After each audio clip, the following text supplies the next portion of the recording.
Good afternoon from Doug's Urban Garden, where we try to show you how to do things in an urban way because we all live in the city.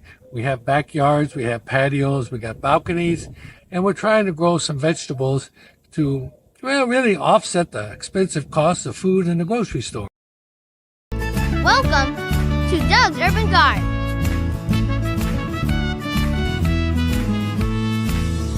To get your vegetables going, we need to put fertilizer in the soil to rejuvenate your soil.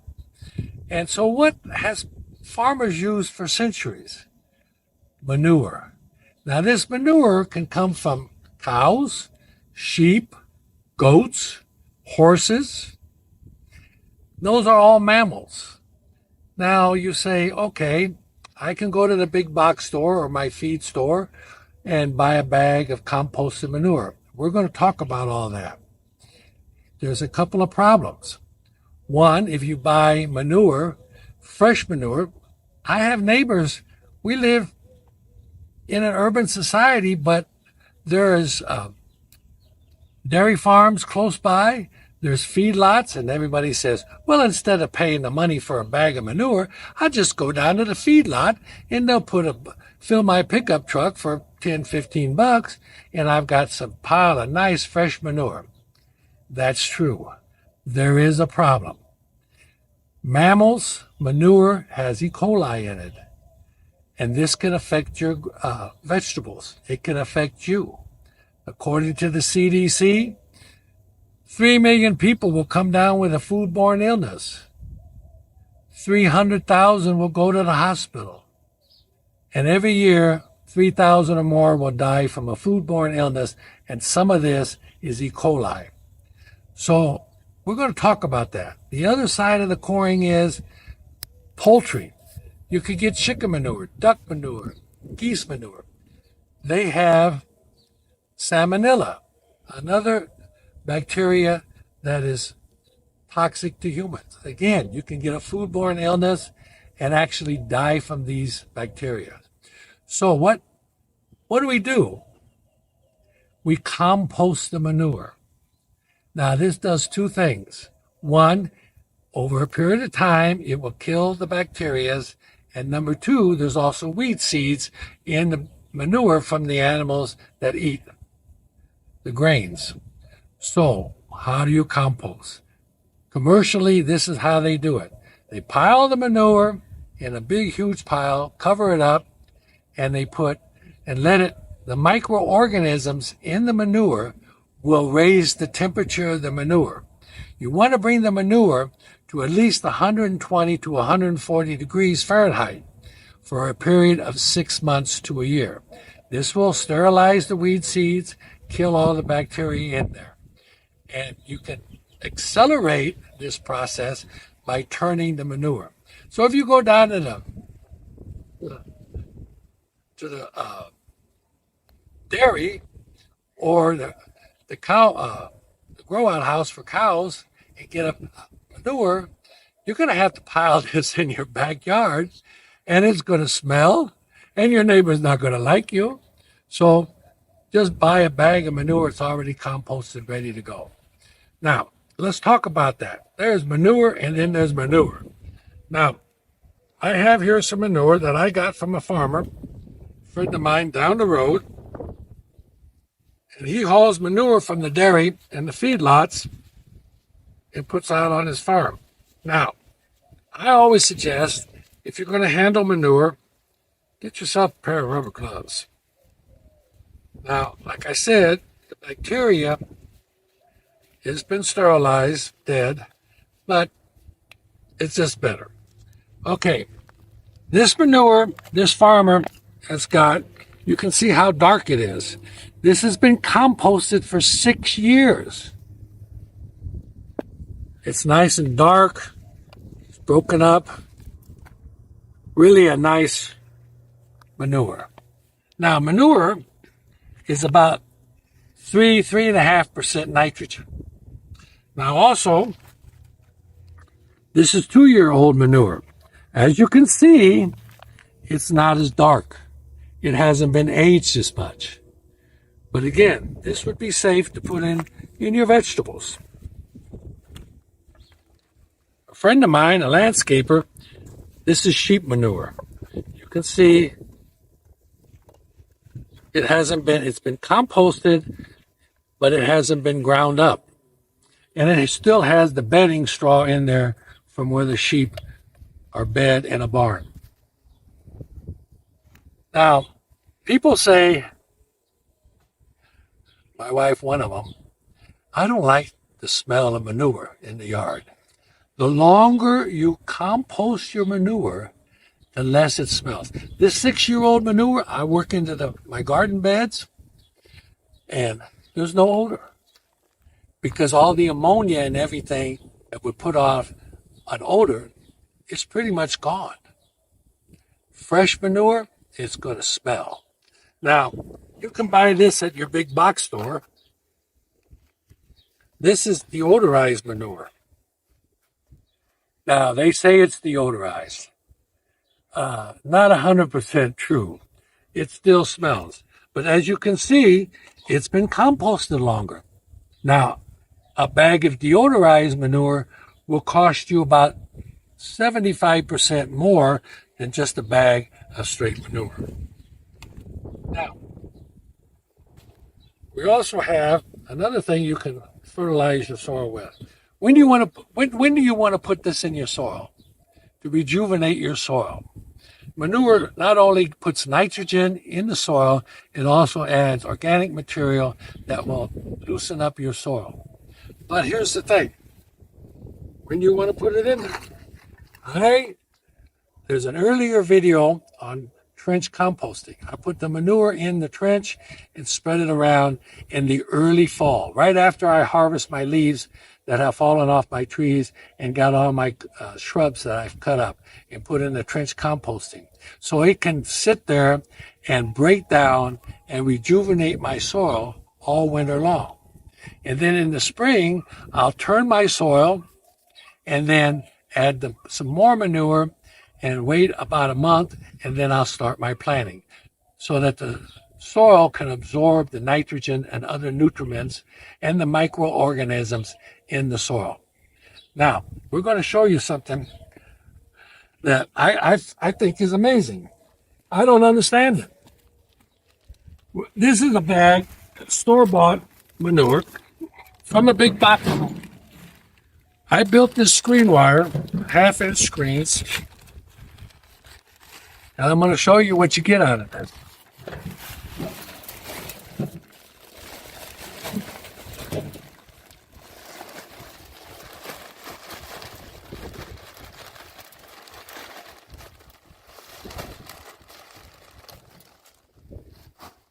Now, as you sift this,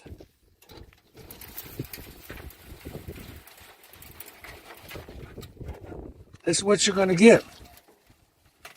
Wood. This bag's not too bad. I've had some that are just loaded with wood. Now, you can ask the question, just like I have, why is the wood in the manure?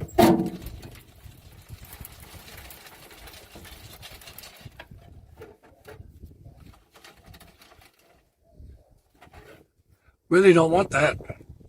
Now, when they put wood or mulch in with the manure, it does what we call nitrogen draw down.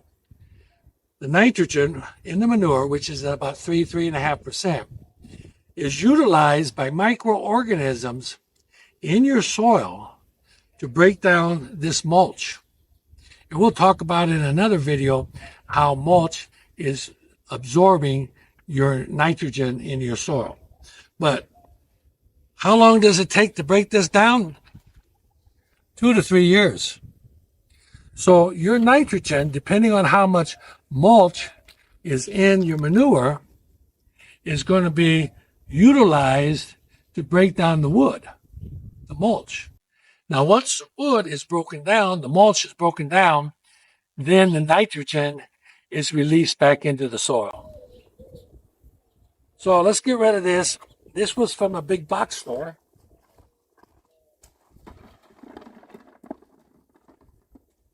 and I got one. You can see what went through a 1/2 inch screen wire. Why? Now,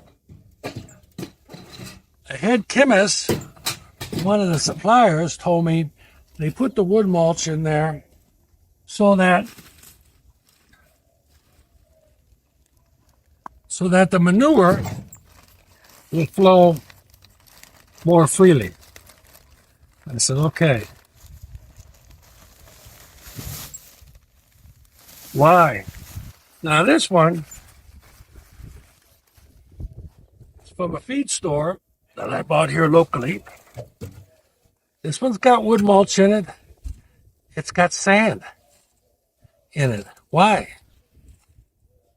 Nobody gives me an answer when I call the customer service. The wood mulch is smaller. The smaller the wood mulch, got rocks. I don't want rocks. I don't want rocks in my soil. So that's the problem. It's a problem you have to deal with when you buy composted manure in a bag. Now, the question I have is there's 8.7, at any one time, 8.7 million cows in either dairies or feedlots in America. Each cow produces between 50 to 75 pounds of manure a day. That's over 4 billion to 4.5 billion pounds of manure every day. So why are they not giving you a bag of manure instead of rocks, sand, and wood? I don't know. But anyway, so that's that. Now, there's other things you can add to your soil to help it. We've talked about bone meal. Bone meal is 2% nitrogen, 70% phosphates, and 0% potash. It's really good to build good cells in your plants, especially tomatoes.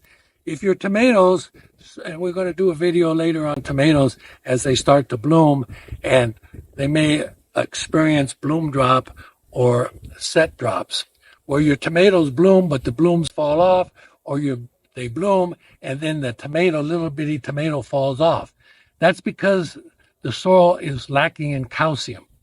And we talked about putting eggshells in your soil. You can do that. That'll add calcium. But you have to dry out the eggshells. The best way is to dry out the eggshells, put them in a coffee grinder, grind them to a powder, and then put it in there. You don't want to go all that problem. You can just buy a bag of bone meal. It's very inexpensive. And some people say, well, I don't want to grind my eggshells. I just put them in the soil. Whole eggshells. I've done that. And after 2 years, when I turn my soil, I still see eggshells. They haven't dissolved. Now, another thing people ask about is wood ash from your fireplace. It adds potash to your soil, and you can add wood ash to your soil. But here, I'm going to give you a recommendation. Number one, if you put wood ash in your soil, sparingly, very, very sparingly. Another caution, do not use ashes from wood that you burn that's treated, or plywood, or peated material. This will could add lead, arsenic, and other chemicals into your soil you don't want in there. So you have to be very, very cautious. And then another thing is, this is all great stuff if you want to do an organic garden. And there's a lot of people that want to do organic garden now. And I'm all for it. But sometimes your vegetables need a little kick. So you can use commercial fertilizer like farmers are using now. And so I use it from time to time. Now, this is an organic fertilizer. It's made from feather meal, soybean meal, bone meal, and you can see, you can put this in your soil. It won't damage and won't burn your plants. You have to be cautious read the label instructions on how often and how much you can add to your soil. But this is on the organic side. So there's no problem utilizing the manure and bone meal, wood ashes, and stay organic. If you want to go non-organic or you want to mix organic and non-organic like I do, you can use, this is 10-10-10 fertilizer you buy commercially at your feed store or at your big box store or your garden center store. Use it sparingly, read the instructions on how much to put. More is not better. Now, here's the thing. Your chemical fertilizer like this 2000, this is great stuff for putting on green tops. But as far as root vegetables, like your carrots, radishes, potatoes, this will put on great tops, but not too much for your roots that need more potassium. Oatmeal is really good to grow root vegetables. And again, the 10-10-10 is a good all-purpose fertilizer for your vegetables. Be cautious because if you overdo it, it'll burn. Now, the organic material, you can go pretty heavy. Cow manure, you can put that in there in your garden at about a 25% level, and you'll be fine. Give it time to be absorbed into your soil. So that's about it for putting in your vegetables, getting your soil enriched. Because here's the thing. When we plant over and over again and don't give the soil time to rest, we've got to put back in what we took out. And so to do that, like we brought out in an earlier video, composting your kitchen scraps, your lawn, your leaves, your grass clippings, some of your garden scraps, compost it, let it break down, put those nutrients back in the soil. Manure, farmers have been using it for centuries. It's a good staple, and it will really put the material back in your soil that your soil needs to keep your vegetables healthy, green, and fresh. Well, that's it from Doug's Urban Garden today. We hope you enjoyed the video. Oh, one of the labels just flew away. A little windy today here in southern New Mexico. And so we hope you learned something. We hope you enjoyed the video. And so we look forward to seeing you again on Doug's Urban Garden. Thank you today. Have a wonderful day. Get busy. Get digging in your garden, folks. Have a great day. Thanks for coming by, and happy gardening!